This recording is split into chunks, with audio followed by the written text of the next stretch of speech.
समीर वानखेड़े के पिता Gyandev Wankhede Bombay high court में एक बार फिर गए हैं और उन्होंने गुहार एक बार फिर नवाब मलिक के खिलाफ एप्लीकेशन लगा कर दी है।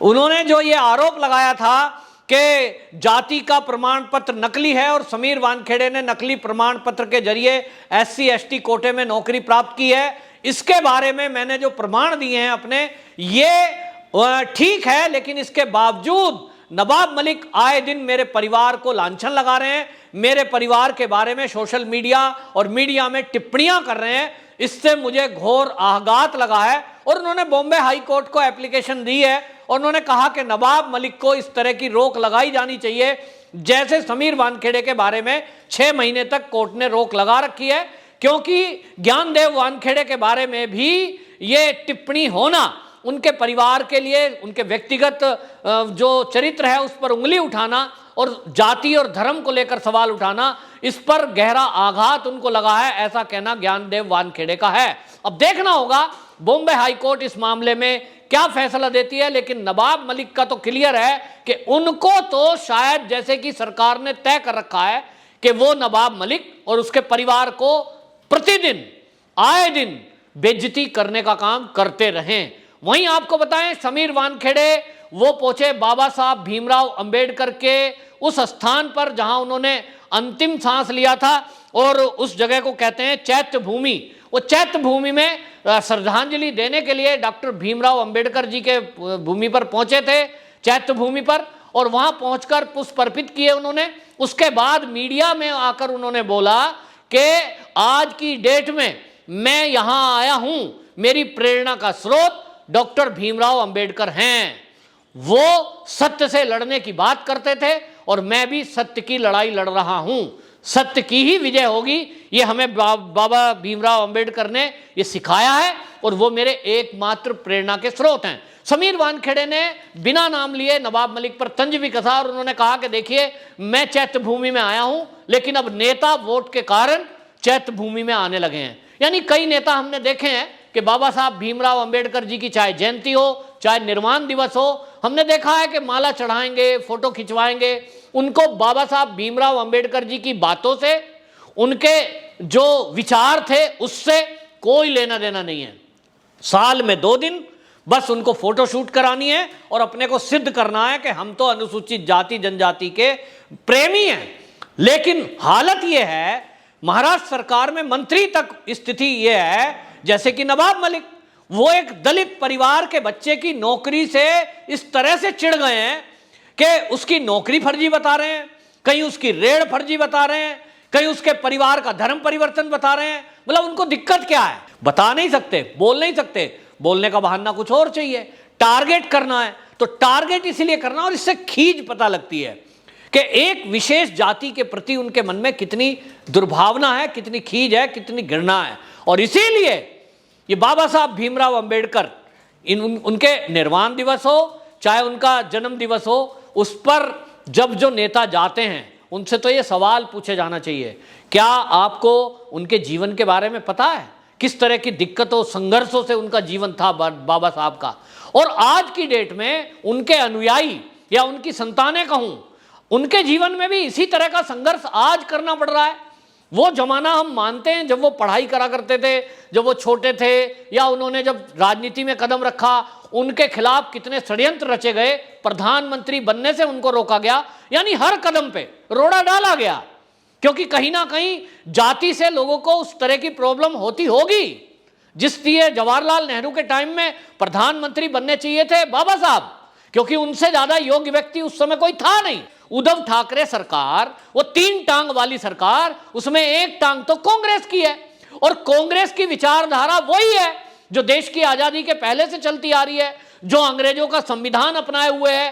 तो कांग्रेस जो है उसी विचारधारा पे चल रही है, ये स्पष्ट दिखाई दे रहा है। जहां राहुल गांधी, प्रियंका गांधी एक दलित के साथ कुछ उत्तर प्रदेश में हो जाए तो पूरी मीडिया टीम लेकर के वहां फोटो शूट कराने पहुंच जाते हैं।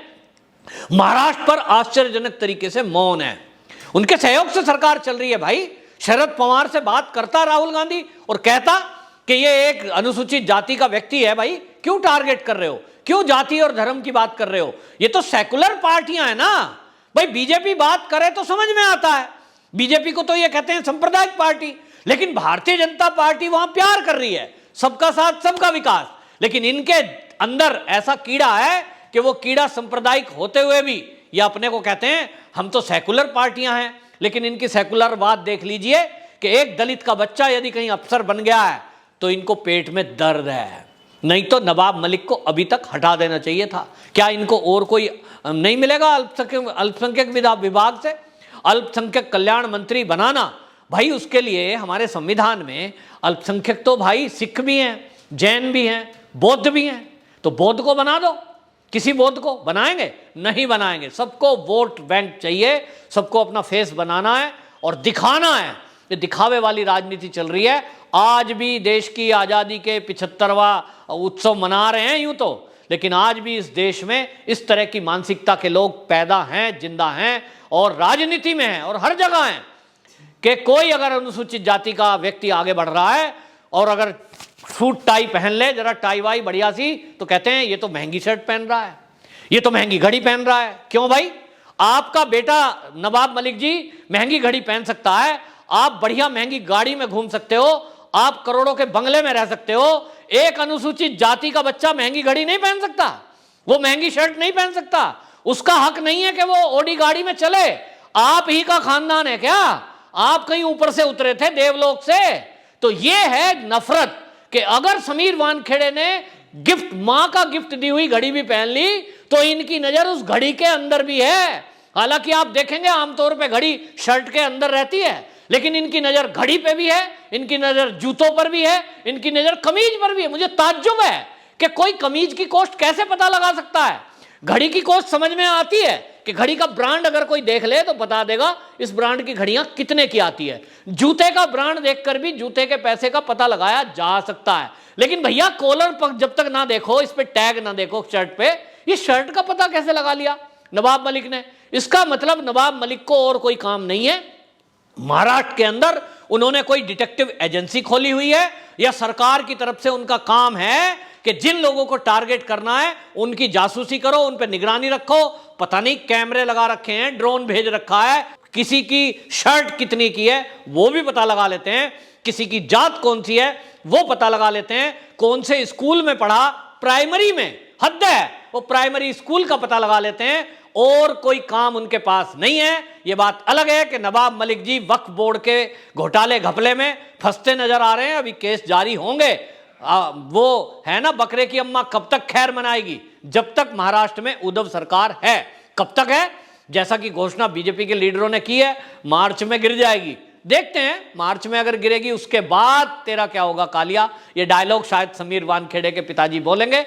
बहरहाल नवाब मलिक जी का इतना दिखाई दे रहा है कि अभी तक तो वो बेलगाम घोड़े की तरह इधर उधर दौड़ रहे हैं, जिस पे मन आता है आरोप लगा देते हैं, लांछन लगा देते हैं। अब बॉम्बे हाई कोर्ट इनके लगाम लगाती है कि नहीं, ये बॉम्बे हाई कोर्ट के फैसले से पता लगेगा। और इसी तरह हम देखेंगे कि नवाब मलिक के ऊपर जो ये बॉम्बे हाई कोर्ट में एप्लीकेशन लगाई है समीर वानखेड़े के पिता ज्ञानदेव वानखेड़े ने, उनका कहना है कि हम न्यायपालिका पर भरोसा करते हैं और न्यायपालिका और इस देश का संविधान जो बाबा साहब भीमराव अंबेडकर ने इसीलिए बनाया कि इस देश में यदि कोई गरीब से गरीब व्यक्ति भी है, कोई शोषित दलित वंचित भी है, उसको कोई नवाब मलिक जैसा व्यक्ति परेशान ना कर सके।